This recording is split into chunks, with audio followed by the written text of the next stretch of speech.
پاکستان تحریک انصاف کی حکومت تھی، ان کی کارکردگی پر ہم اپنے پروگرام میں بات کرتے تھے اور آپ نے بھی بارہا بڑی تنقید کا نشانہ بنایا اور ایک اس پر ہم ہنستے بھی تھے جو بانی پی ٹی آئی اکثر کہتے تھے سکون جی قبر میں ہے، اور عجیب عجیب ان کی طرف سے جو آتے تھے منصوبے بھی عوام کو ریلیف دینے کے. لیکن ایاز صاحب یہ بھی تو تاثر ہے نا، جنہوں نے 9 مئی کیا وہی 9 مئی والوں سے بات کرنا چاہتے ہیں. تو اب مسئلہ کیا ہے؟ کیا یہ تجویز خود بانی پی ٹی آئی بھی تو دے سکتے ہیں نا کہ فوج، اسٹیبلشمنٹ، عدلیہ، تمام سیاستدان مل کر ڈائلاگ کی طرف آ جائیں؟ وہ صرف ایک ہی حلقے کی طرف کیوں جانا چاہتے ہیں؟ دیکھیے ریالٹی اس ملک میں یہی ہے، اس سے ہٹ کے کوئی بات ہو نہیں سکتی. قائد کیا اب آصف زرداری سے بات کر کے واپس آ گئے تھے؟ انہوں نے جہاں بات کرنی تھی وہیں بات کی تھی، اور پھر طے ہوا کہ جی وہ بندیال چیف جسٹس ہوں گے، ان کے دور میں بھی نہیں آنا، جب فائز عیسیٰ صاحب آئیں گے پھر میں آؤں گا.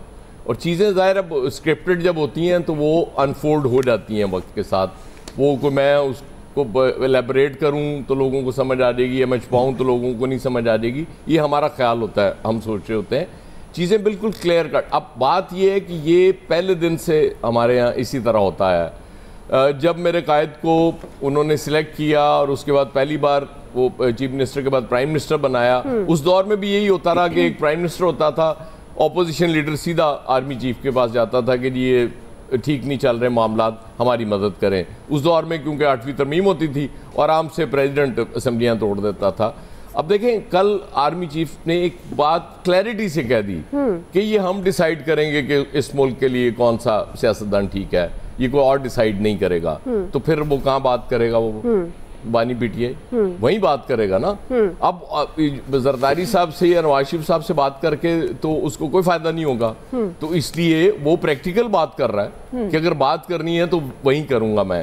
اس کی وجہ یہ کہ آپس میں یہ ٹھیک ہے کہ جب دھرنا تھا یہ قومی اسمبلی میں اکٹھے ہو گئے، انہوں نے بڑا اچھا رول پلے کیا، لیکن وقت کے ساتھ چیزیں چینج ہوئی ہیں. حالات اب وہ والے نہیں ہیں جو 2014 میں تھے. آج ہم 2024 میں ہیں، 10 سال گزر چکے ہوئے ہیں. اب چیزیں اور طرح سے ہو رہی ہیں اور نظر آ رہی ہیں کہ وہ جیسے وہ بیٹ نہیں تھا اور اس کے بعد چیزیں مطلب آن گوئنگ ہے پروسیس. آج میں نے ایسی اپنی ذاتی مثال آپ کو دے دیتا ہوں کہ صبح میں نے اپنے وہ چیک کرنا شروع کیا کہ پولنگ بوتھ کہاں ہوں گے. تو میں نے اور میری بیگم نے ہمیشہ ایک ہی جگہ جا کے ووٹ ڈالا ہے، وہ بھی دوسری جگہ ہو گیا ہوا اس کا. ہمارا حلقہ ایک ہی ہے 122، لیکن پولنگ سٹیشنز ڈیفرنٹ ہیں. جی ان کا وہ D block D H A میں ہے اور میرا والٹن روڈ پہ ہے. میں نے کہا ویری گڈ.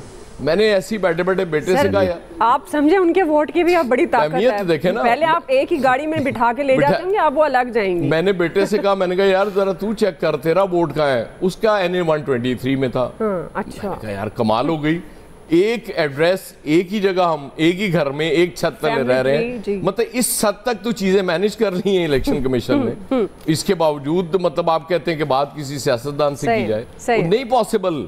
وہ بات کر رہا ہے، ٹھیک کر رہا ہے کہ بات وہیں کرنی ہے، وہ نہ چاہیں ان کی مرضی ہے. ایک ضمنی سوال آپ سے، آپ کہتے ہیں وہ بات ٹھیک کر رہا ہے، بات ٹھیک ہے چلیں مان لیتے ہیں کیونکہ ہماری تاریخ یہی ہے. لیکن پھر جب یہ بات کرتے تھے تو خود بانی پی ٹی آئی کیوں کہتے تھے یہ NRO ہے، یہ ڈیل اور ڈیل کی طرف جاتے ہیں، یہ ڈیل کرنا چاہتے ہیں؟ پھر اس کا مطلب ہے یہ ڈیل ہی ہے، وہ بھی اب ڈیل کرنا چاہتے ہیں. آج بھی یہ اب یہ کہہ رہے ہیں نا کہ دیکھیں وہ ان سے بات کرنا چاہ رہا ہے. اس کا کیا مطلب ہے؟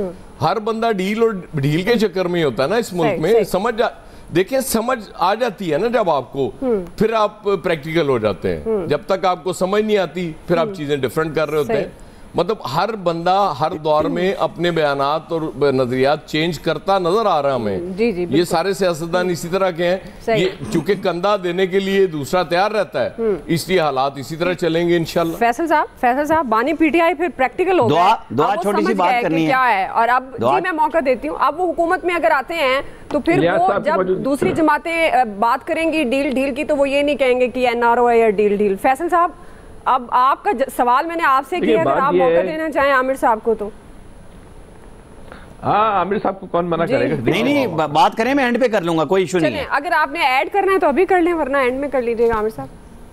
نہیں کریں فیصل صاحب بات. نہیں بولنا، نو ایشو. فیصل صاحب ابھی کرنا کر لو. چلیں فیصل بیچ میں نہیں بولنا، بیچ میں بولنے کی عادت ہے نا. کر لیتے ہیں. اچھا بات یہ ہے کہ عمران خان صاحب کو ان سے بات کرنی ہے، بہت اچھی بات ہے، بالکل بات کریں. لیکن بھائی پھر 9 مئی کرنے کی ضرورت کیا تھی؟ فوج کو گالیاں دینے کی ضرورت کیا تھی؟ منافق کہنے کی ضرورت کیا تھی؟ غدار کہنے کی جو ہے وہ ضرورت کیا تھی؟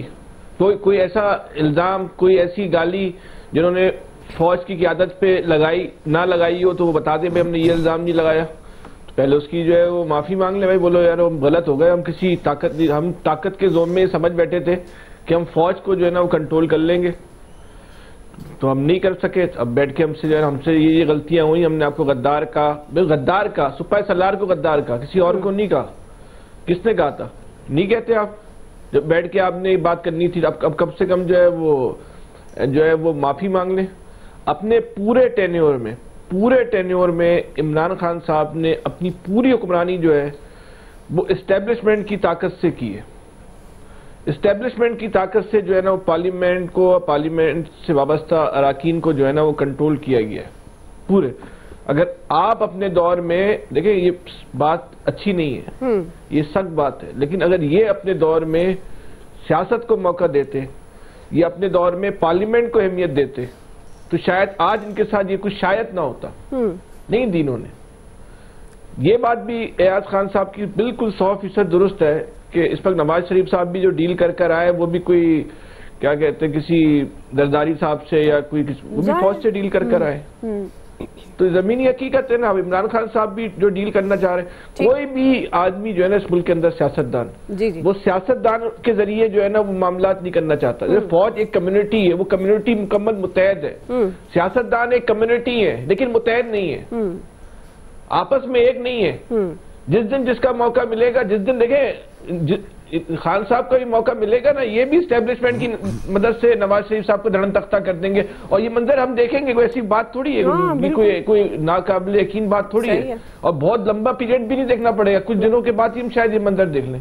اس کے بعد نواز شریف صاحب کو موقع ملے گا، وہ دھڑن تختہ کر دیں گے. یہی ہو رہا ہے.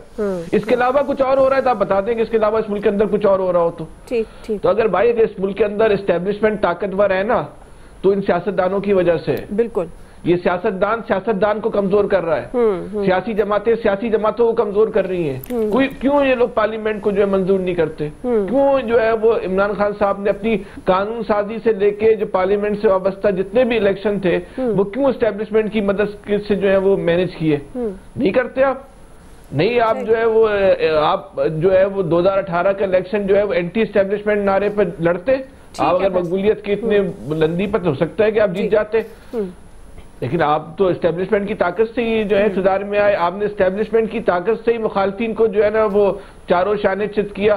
مخالفین نے بھی آپ کو وہی کام کیا، اسٹیبلشمنٹ کی طاقت سے آپ کو چاروں شانے چت کر دیا. لیکن سدھار یہ نہیں کوئی نہیں آنے والا. میں کہتا ہوں نا کہ ہمیں اور آپ کو تو خالی ہے نا، ہمیں اور آپ کو تو خالی پاپ کارن کھانے چاہیے. بس آپ کہہ دیتے ہیں بھیجتے نہیں لاہور بھی.